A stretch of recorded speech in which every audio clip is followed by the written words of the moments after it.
Hey everyone. Before we begin on the stories, I just wanted to say that I hope all of you had a really great Christmas, if you celebrate, of course. But if you didn't, and this is a really hard time of the year for you, I just wanted to let you guys know I really appreciate you guys, and I love you guys so much. This channel wouldn't be where it is without the amazing support of people like you, so I just want to say thank you for everything. All that being said, if 2021 wasn't your year, I sincerely hope that in 2022, great things happen for you. Okay, let's get into the stories. And remember to always stay hungry.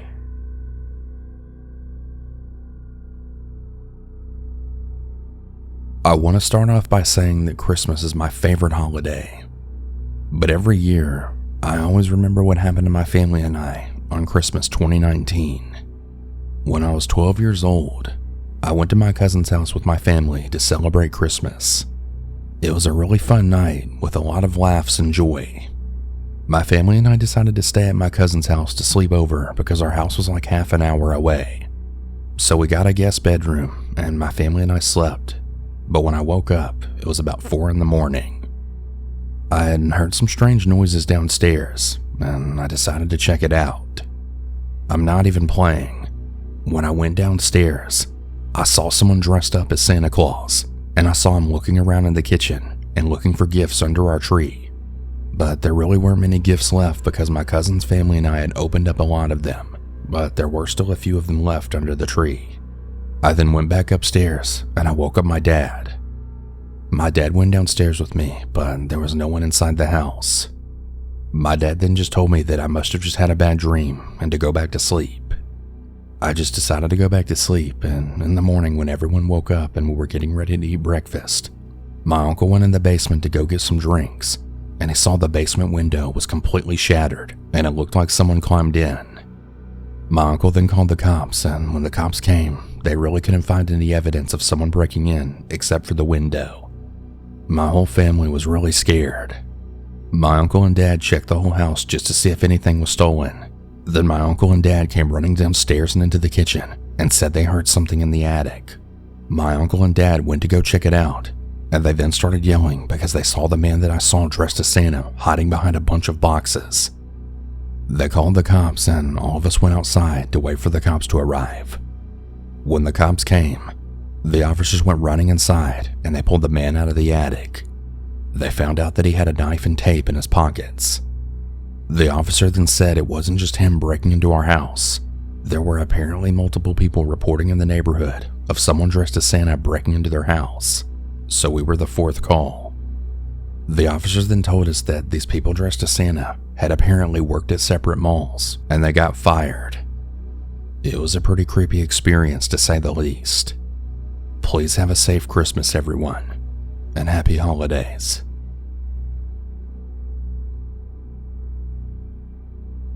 Alright, so before I begin this story, I just want to say that this story happened in 2017, and I'm still a little messed up about it. I was about 10 years old at the time, so beware of the pretty bad decisions that I made in this story.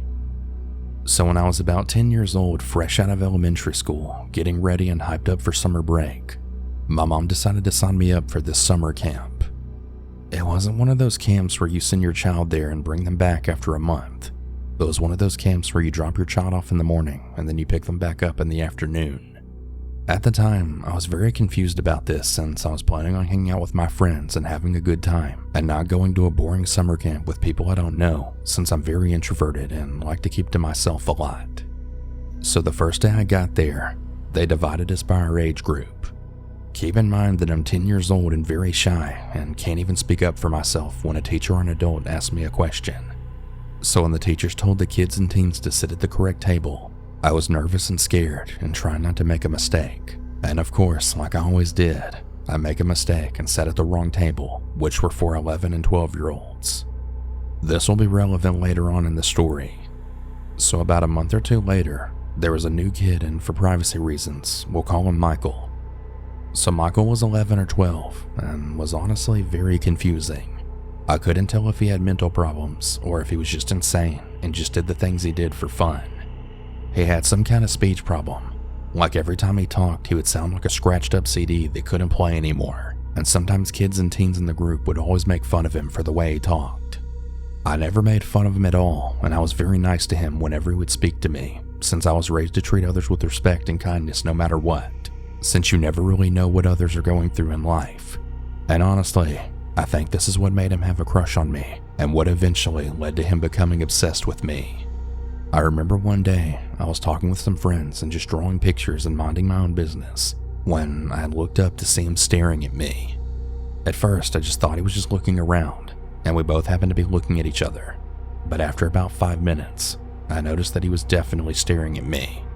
In my mind, I was kind of panicking a little, since a guy has never looked at me before, especially for like 5 minutes straight. After a couple of seconds, I noticed that he waved over to one of my friends. I didn't really pay it any mind, since he might have just wanted to get her to draw something, since she was a very good drawer, and sometimes the other kids and teens would ask her to draw them.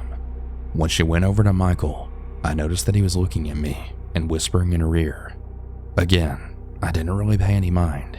I just thought he was requesting a drawing or something. That's when she came up to me, and she said, "Michael wants to know your favorite color." I was very confused and unfazed, but I said back, "It's white." She nodded her head and then headed over to him. I saw them whispering and talking to each other later on, and he was going back and forth asking me weird questions. What's your favorite food? Or what's your favorite thing to do? Or do you like tall guys or short guys? Or do you have a boyfriend or girlfriend? Are you gay? I was getting very offended and uncomfortable. I told my friend to tell him that I really wasn't interested in him, and that he's really creeping me out, and to please stop asking me questions that I wasn't interested in answering. My friend told him this, and to my surprise, he actually kept asking me questions to the point where my friend was actually getting tired of going back and forth telling me his questions. She eventually sat back down, and she told me how weird he was and just how inappropriate that he was being towards me. Well, after about 3 weeks, it had finally died down a little. I was getting to be really happy and comfortable. That is, until he decided to keep bothering me. I had gotten to the point where I had to hide behind my friends so he wouldn't see me and harass me again. I had actually avoided him all the way until summer camp was over, and I was actually so happy that I'd finally gotten out of that situation. But of course, the story doesn't end here. After about a year and I was in 6th grade, I think I was in this boys and girls club, and we had a field trip to this big high school to do charity work for the holidays. I was really excited since me and my friend were going to have a good time and have some fun, until I saw him again. He had gotten taller and a little chubbier. I was a little scared and panicked, but I thought and hoped to myself that he wouldn't remember me, and that he would think I was a stranger from another school just doing charity work. But I was dead wrong. As I was having some fun dancing with my friends and walking around, I heard a familiar voice behind me. I shuddered in fear as I realized it was Michael, and that he had found me. Michael had actually acted like nothing had ever happened back at summer camp. Michael had greeted me like I was a long-lost childhood friend, like we were best friends or something that had lost contact. I put up a fake smile as him and his other friend from the summer camp walked towards me and my friend. Keep in mind that my other friends weren't with me at the time, and it was just me and another girl that was one of my best friends. She was very confused about the situation since she didn't even know these guys. She gave me kind of a scared look like, who the hell are these guys and why are they looking at you like that? I looked at her back and I gave her this uncomfortable yet scared look that was just telling her to get me away from these guys and that they're really bad trouble. And that's when Michael starts asking me questions again and making me even more uncomfortable. But the thing that made me terrified and violated the most was when Michael went in for a hug and he groped my chest and actually attempted to squeeze my butt too. I honestly felt so disgusting and terrible with myself that I let him do that to me. Even to this day, I still think about it and cry, thinking that I'm the one to blame. When he was finished, Michael then looked at me, gave me a smirk, and laughed at me. My face was overlooked with disbelief and horror when I saw his face. It was so evil, so sinister, and filled with no remorse. Me and my friend both looked at each other and then ran away panicking. I really feel like I made the biggest mistake of my life because I didn't tell anyone. I just went to the bathroom and cried. I told my friends to come with me since I was too scared that he would follow me to the bathroom and do God knows what to me. After me and my friend left the bathroom, we went back to the gym area where this whole thing happened. And what do you know? Michael had started following me and my friends all around the gym, just staring at me and walking behind us. I started getting really upset to the point where I stopped in my tracks, turned around, and told the creep off. I cursed and screamed at him, and I almost attacked him. I didn't want him to make me feel this way, to feel unsafe, scared, and defenseless, feeling weak. After I told him off, I guess it scared him away, and he finally stopped bothering me after that for the rest of the field trip. I just want to say to anyone out there going through something similar, always tell an adult or somebody that can help you if you're being harassed or touched on. You really need to tell someone so that they can help you and solve the problem. Michael, if you're out there and you're somehow listening to this, I genuinely hope that you've gotten the help that you needed, because the next time you try this, you won't be so lucky.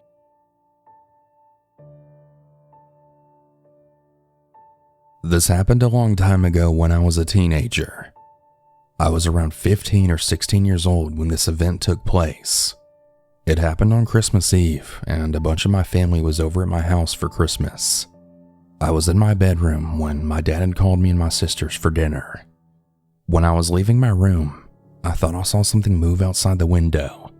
But since there's a tree by the window, my first thought that it was probably just the tree moving in the wind. I closed the door to my room, and I went into the dining room where all my family was sitting. All of a sudden, I had got a really uneasy feeling, but I just brushed it off again. I then sat down in the seat by my sister, who we'll call Jessica. I was the first one to finish eating, and I left the table and went back to my room. But the moment I walked in, I still had a really bad feeling. I didn't brush it off this time, and I looked out the window. I couldn't really see outside very well, and my light was on, so if anybody was outside, they could see me just fine. I then shut off my lamp and looked out again, but nobody was there. However, I looked a little closer, and I then saw marks on my window, like fingerprints in the dust, but not a full handprint. I then immediately left my room and then went to my dad, who was still eating. He wasn't very concerned at all, but he still went to check my room out. But when he went inside, he saw somebody pressing their fingers on the window, trying to see inside a bit more clearly. My dad then yelled, "What the fuck?" And I guess the person outside must have heard it, since he immediately stopped and bolted away. My dad then ran outside and saw the guy, and he said he looked to be a younger guy in his early 20s. He said he had a black hood on and jeans. My dad didn't manage to catch him, but we did call the police, but unfortunately, they couldn't find him either.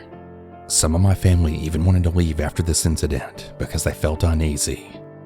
A few months later after the incident, we saw a black car driving by our house a lot, and we kind of think it was the guy, but we never saw his face, so there's really no way to be sure.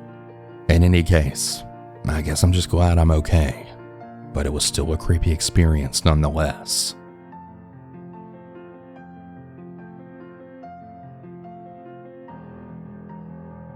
Hey everyone, apologies for the brief interruption from the stories, but I want to thank today's sponsor HelloFresh for sponsoring this video. With HelloFresh, you get fresh pre-portioned ingredients and seasonal recipes delivered right to your doorstep. Skip trips to the grocery store and count on HelloFresh to make home cooking easy, fun, and affordable. And that's why it's America's #1 meal kit. The holidays can be hectic, but HelloFresh helps keep things simple with recipes that cut back on meal prep and cleanup so you can spend less time in the kitchen and more quality time with friends and family. HelloFresh offers 50 menu and market items to choose from every week, including vegetarian, calorie smart, and gourmet options, providing plenty of variety. I think what I love about HelloFresh so much personally is how much time it saves me in the kitchen, especially on nights when I'm going to the gym and I just don't really feel like cooking when I get home. Go to HelloFresh.com/dinner14 and use code DINNER14 for up to 14 free meals and 3 free gifts. That's HelloFresh.com/dinner14 and use code DINNER14 for up to 14 free meals and 3 free gifts. HelloFresh, America's #1 meal kit.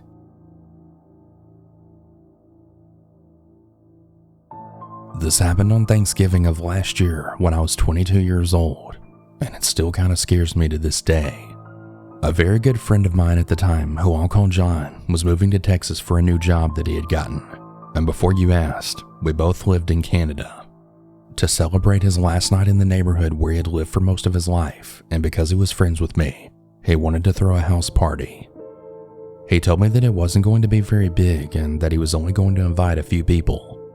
But I guess everyone heard about it because half the kids from our school ended up coming. I got to John's house before the party was supposed to start, which was in an hour, and I helped him set up the house. Then an hour later, the party was in full swing. Everyone was wearing fall colors like red and orange, and people were drinking and dancing around, and the loudest music was playing. It was honestly making my ears bleed.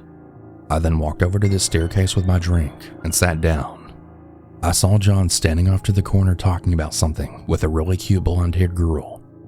Suddenly I hear a deep grunt right beside me, and I then turned around and I nearly jumped off the stairs in shock. A guy was sitting next to me holding his drink. I had noticed that he was about a foot taller than me, and he had dark, deep red hair and green eyes, and he was wearing a white shirt with green pants and sandals. And of course, he also had a black hoodie on. Typical creeper attire. "So, are you enjoying the party, kid?" The guy had asked in a deep voice.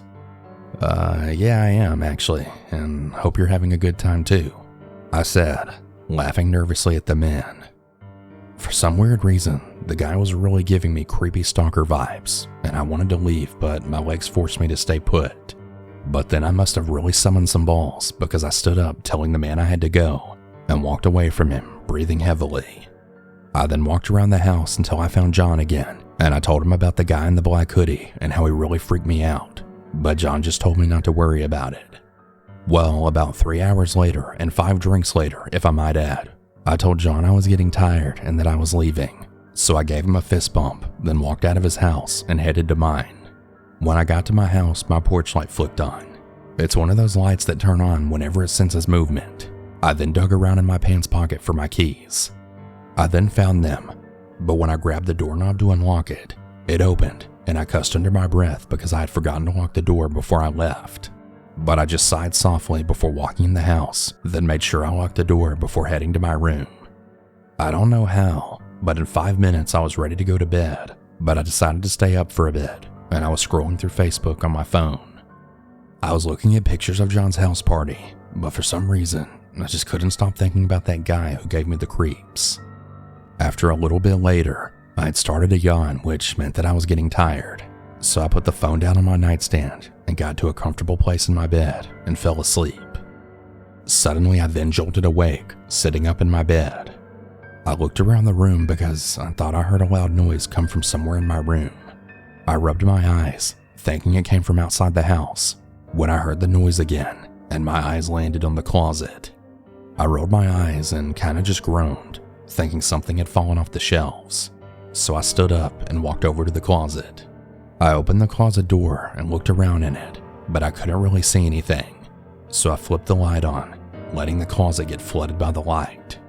What I then saw made me fall backwards, and I landed on the ground screaming my head off. I saw that it was the black hoodie guy from John's party sitting in my closet. He had an emotionless look on his face, and he had put his finger on his lips, telling me to be quiet.